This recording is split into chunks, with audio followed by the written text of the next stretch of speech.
ನಮಸ್ಕಾರ ಫ್ರೆಂಡ್ಸ್, ನಾನು ನಿಮ್ಮ ನೆಚ್ಚಿನ ಪ್ರಕಾಶ್ ಕರಿಗಾರ್ ಪ್ರಕಾಶ್ ಟ್ಯಾಕ್ ಯೂಟ್ಯೂಬ್ ಚಾನಲಲ್ಲಿ ಹಾರ್ದಿಕವಾದ ಸ್ವಾಗತ. ನಾವು ಇವತ್ತು ಏನು ತಿಳ್ಕೊತಾ ಇದ್ದೀವಪ್ಪ ಅಂತಂದರೆ, ಕನ್ನಡ ಟೈಪ್ ಮಾಡುವ ಸಂದರ್ಭದಲ್ಲಿ ಇಂಗ್ಲೀಷನ್ನು ಯಾವ ಥರನಾಗಿ ಎರಡೂ ಲ್ಯಾಂಗ್ವೇಜ್ಗಳನ್ನು ಯಾವ ಥರನಾಗಿ ನಾವು ಟೈಪ್ ಮಾಡಬೇಕು ಅನ್ನೋದ್ರ ಬಗ್ಗೆ ತಿಳಿದುಕೊಳ್ತಾ ಇದ್ದೀವಿ. ಅದಕ್ಕಾಗಿ ನಾವು ಈಗ ಮೈಕ್ರೋಸಾಫ್ಟ್ ವರ್ಡನ್ನು ಓಪನ್ ಮಾಡ್ತಾ ಇದ್ದೀನಿ. ಅದಕ್ಕಾಗಿ ನಾನು ಕಂಟ್ರೋಲ್ ವಿಂಡೋಸ್ ಆಲ್ಟ್ ಶಿಫ್ಟ್ ಡಬ್ಲ್ಯೂನ ಹೊಡೆದು ನಾನು ಮೈಕ್ರೋಸಾಫ್ಟ್ ವರ್ಡನ್ನು ಓಪನ್ ಮಾಡ್ಕೊಂಡು ಬ್ಲ್ಯಾಂಕ್ ಡಾಕ್ಯುಮೆಂಟ್ ಅದೆಲ್ಲ ಇದ್ರ ಮೇಲೆ ಕ್ಲಿಕ್ ಮಾಡ್ತೀನಿ. ಯಾಕಪ್ಪ ಅಂತಂದ್ರೆ ನಮಗೆ ಹೊಸ ಸೀಟಲ್ಲಿ ಕೆಲಸ ಮಾಡಿ ನಿಮಗೆ ತೋರಿಸ್ಬೇಕಾಗೈತಿ. ಅದಕ್ಕಾಗಿ ನಾನು ಹೊಸ ಸೀಟನ್ನು ತೆಗೆದುಕೊಂಡಿದ್ದೀನಿ. ನಾವೀಗ ಕನ್ನಡನ ಟೈಪ್ ಮಾಡೋದಕ್ಕಾಗಿ ನಾವೀಗ ಏನು ಮಾಡ್ತಾಯಿದ್ದೀವಪ್ಪ ಅಂತಂದರೆ ನುಡಿಯನ್ನು ಓಪನ್ ಮಾಡ್ಕೋತಾ ಇದ್ದೀವಿ. ನುಡಿಯನ್ನು ಓಪನ್ ಮಾಡ್ಕೊಂಡು ನುಡಿಯನ್ನು ಮಿನಿಮೈಸ್ ಮಾಡ್ಕೋಬೋದು, ಇಲ್ಲಾಂದ್ರೆ ನೀವು ಕ್ಯಾನ್ಸಲ್ ಮಾಡ್ಕೋಬೋದು. ನಾನು ಕ್ಯಾನ್ಸಲ್ ಮಾಡ್ಕೋತಾ ಇದ್ದೀನಿ. ಕ್ಯಾನ್ಸಲ್ ಮಾಡ್ಕೊಂಡ ನಂತರ ಈಗ ನಾವೇನು ಮಾಡ್ತಾಯಿದ್ದೀವಪ್ಪ ಅಂದ್ರೆ ಫಾಂಟ್ನಲ್ಲಿ ಬಂದುಬಿಟ್ಟು ನಮಗೆ ಬೇಕಾಗಿರ್ತಕ್ಕಂಥ ಸ್ಟೈಲನ್ನು ಇಲ್ಲಿ ತೊಗೋತಾ ಇದ್ದೀವಿ. ನಾನು ನುಡಿ 1K ಅನ್ನುವಂಥ ಒಂದು ಆಪ್ಷನ್ನ ತೆಗೆದುಕೊಳ್ತಾ ಇದ್ದೀನಿ. ಅದಾದ ನಂತರ ನಾವೀಗೇನು ಮಾಡ್ತೀವಪ್ಪ ಅಂತಂದ್ರೆ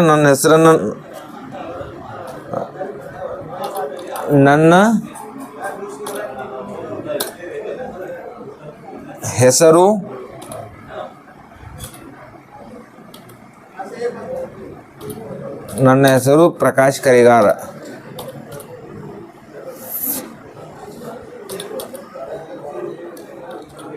ಪ್ರಕಾಶ್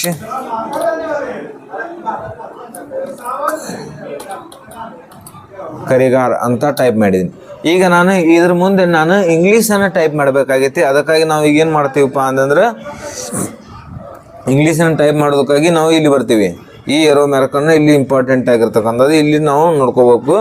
ಅದ ನಂತರ ಇಲ್ಲಿ ನಾವು ಕರ್ನಾಟಕದ ಧ್ವಜ ಇರ್ತಕ್ಕಂಥ ಇದ್ರ ಮೇಲೆ ಕ್ಲಿಕ್ ಮಾಡಬೇಕು. ಅದು ರೈಟ್ ಕ್ಲಿಕ್ ಮಾಡಿ ನಿಷ್ಕ್ರಿಯ ಅನ್ನುವಂಥ ವರ್ಡ್ ಇದೆಯಲ್ಲ ಇದ್ರ ಮೇಲೆ ಕ್ಲಿಕ್ ಮಾಡಿ ಮತ್ತು ಅನ್ಟಿಕ್ ಮಾಡಬೇಕಾಗುತ್ತೆ.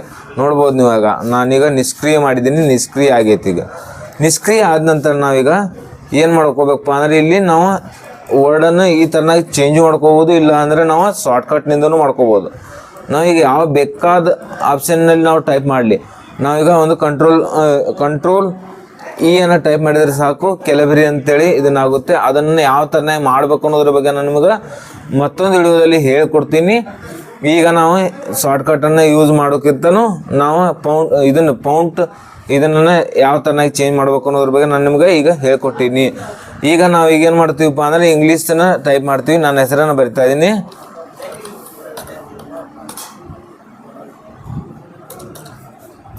ಪ್ರಕಾಶ್ ಅಂತೇಳಿ, ಪ್ರಕಾಶ್ ಕರಿಗಾರ್ ಅಂತ ಟೈಪ್ ಮಾಡಿದ್ದೀನಿ. ಅದಾದ ಮತ್ತೆ ನಮಗೆ ಕನ್ನಡದಲ್ಲಿ ಟೈಪ್ ಮಾಡಬೇಕಾಗೈತಿ. ಅದಕ್ಕಾಗಿ ನಾವೇನು ಮಾಡಬೇಕಪ್ಪ ಅಂದರೆ ಇಲ್ಲಿ ಬರಬೇಕು. ಇಲ್ಲಿ ಬಂದುಬಿಟ್ಟು ನಿಷ್ಕ್ರಿಯ ಅಂತ ಇದೆಯೋ ಮಾಡಿದ್ದೀವಲ್ಲ ಅದನ್ನು ಅನ್ಟಿಕ್ ಮಾಡಿದರೆ ಸಾಕು. ಇಲ್ಲಿ ನಾವು ಮತ್ತೆ ಹೊಳ್ಳಿ ಏನು ಮಾಡ್ಬೋದು ಅಂದರೆ ಟೈಪ್ ಮಾಡ್ಬೋದು. ಏನು ಮಾಡ್ತೀವಪ್ಪ ಅಂದ್ರೆ ನನ್ನ ತಂದೆಯ ಹೆಸರು ಅಂತೇಳಿ ಮಾಡ್ತೀನಿ ನಾನು.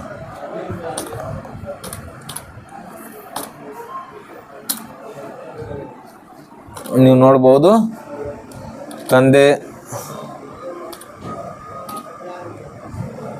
ತಂದೆಯ ಹೆಸರು. ಈ ಥರನಾಗಿ ನಾವು ಟೈಪ್ ಮಾಡ್ಕೋಬೋದು. ಇದೇ ಥರನಾದ ಇಂಪಾರ್ಟೆಂಟ್ ವಿಡಿಯೋಗಳನ್ನು ನಾವು ಮುಂದಿನ ಸೀರೀಸ್ನಲ್ಲಿ ತರ್ತೀನಿ. ನೀವು ಸಬ್ಸ್ಕ್ರೈಬ್ ಮಾಡ್ಕೊಳ್ತೀರಿ ಅಂತ ಅಂದ್ಕೋತೀನಿ. Thank you friends.